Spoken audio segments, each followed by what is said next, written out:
¿Sabías que hubo un documento papal que dividió el mundo entre dos imperios, con solo una firma? Sí, así de poderosas eran las bulas papales. Hoy vamos a descubrir qué son, para qué sirven y cómo han cambiado el rumbo de la historia. Porque detrás de un pergamino antiguo, a veces se esconde el poder de una corona, el destino de una nación, o incluso la fe de millones. Pero primero, ¿qué es una bula? El nombre viene del latín bulla, que era el sello de plomo que garantizaba su autenticidad. Era como decir, esto lo firma el Papa, y va en serio. Las bulas papales no eran simples cartas. Eran decretos solemnes, cargados de autoridad espiritual, muchas veces, política. Con ellas se fundaban universidades, se convocaban cruzadas, se legitimaban reyes, o se excomulgaban herejes. Imagina recibir un sobre con el sello del Vaticano, leerlo, y darte cuenta de que tu vida acaba de cambiar para siempre. Así de potentes eran.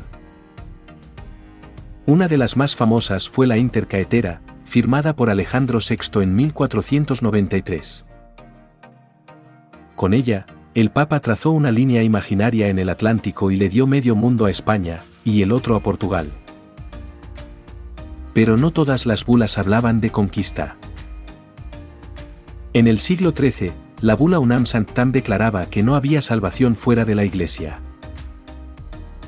Y eso, no sentó nada bien a algunos reyes que querían gobernar sin rendir cuentas a Roma. Ahí empezó una tensión que marcaría siglos de política, religión y poder. Y sí, también había bulas para indulgencias. Algunas muy polémicas, como las que provocaron que un monje alemán llamado Martín Lutero, clavara 95 tesis en una puerta y encendiera la chispa de la Reforma. ¿Te das cuenta? Cada vez que se escribía una bula, el mundo contenía el aliento. Pero esto apenas comienza. ¿Quieres saber qué pasó cuando las bulas empezaron a perder su poder? Prepárate. Porque en la siguiente parte vamos a entrar al corazón de su decadencia. Y descubrir por qué, hoy, todavía siguen vivas. Durante siglos, las bulas fueron símbolos indiscutibles de autoridad. Cuando el Papa hablaba, el mundo escuchaba.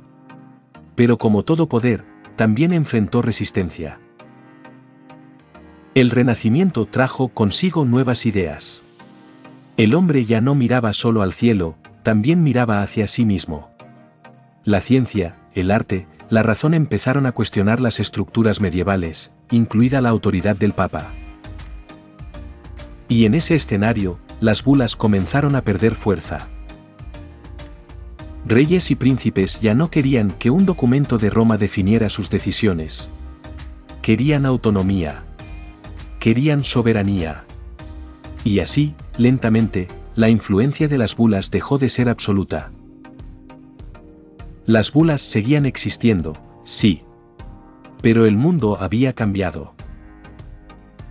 Aún así, no desaparecieron. Solo se transformaron. Hoy, las bulas ya no reparten continentes ni lanzan cruzadas. Pero siguen siendo parte de la vida de la Iglesia. Cuando un papa declara un año santo, cuando canoniza a un santo o cuando establece una doctrina importante, lo hace con una bula. Por ejemplo, en el año 2000, Juan Pablo II usó una bula para anunciar el jubileo del milenio. Un gesto espiritual, lleno de simbolismo, que convocó a millones de fieles. Y aunque ya no están escritas en pergamino ni selladas con plomo, su esencia permanece.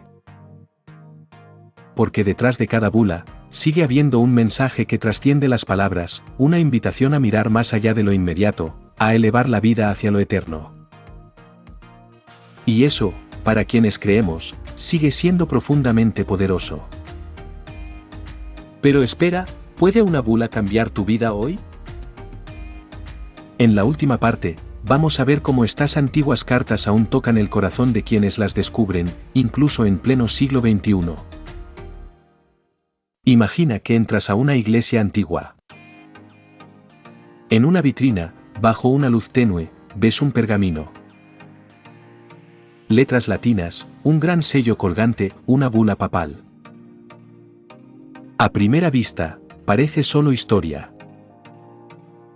Pero si te detienes, si lees con atención, puede hablarte.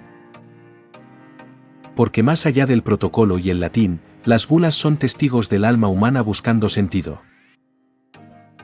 Son reflejo de los dilemas de cada época, el miedo, la esperanza, la fe, el poder.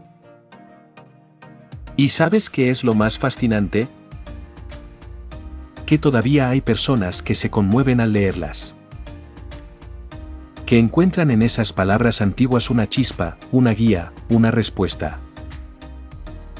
Como si, en medio del ruido del mundo moderno, una voz suave les suscitara la certeza de que no están solos. Algunos peregrinos siguen viajando a Roma solo para ver una bula en persona. Otros, en medio de una crisis, leen una exhortación papal y encuentran palabras inspiradoras. Y hay quienes, como tú hoy, descubren este universo y quedan marcados para siempre. Hoy, las bulas ya no proclaman cruzadas ni nombran emperadores, pero siguen vivas. El Papa las utiliza en ocasiones especiales, como canonizaciones o declaraciones solemnes. ¿Sabías que cuando se proclama un nuevo santo, lo hace a través de una bula? O que el inicio de un año santo también se decreta con una bula papal. Sí, todavía se usan. Solo que ahora, su poder no está en cambiar mapas, sino corazones. Son documentos que nos recuerdan que la fe también tiene memoria, historia y forma. Y aunque muchos ni siquiera saben que existen, ahí están. Conservadas en archivos, reproducidas en libros, o esperando ser descubiertas por alguien curioso. Como tú. Porque a veces, todo comienza con una simple pregunta. ¿Qué es una bula? Y termina transformándose en algo más. Una nueva forma de mirar la historia, y tu propia fe. Si te gustó este contenido, no olvides suscribirte, darle like y compartirlo con alguien que también quiera entender su fe con más profundidad. Nos vemos en el próximo vídeo.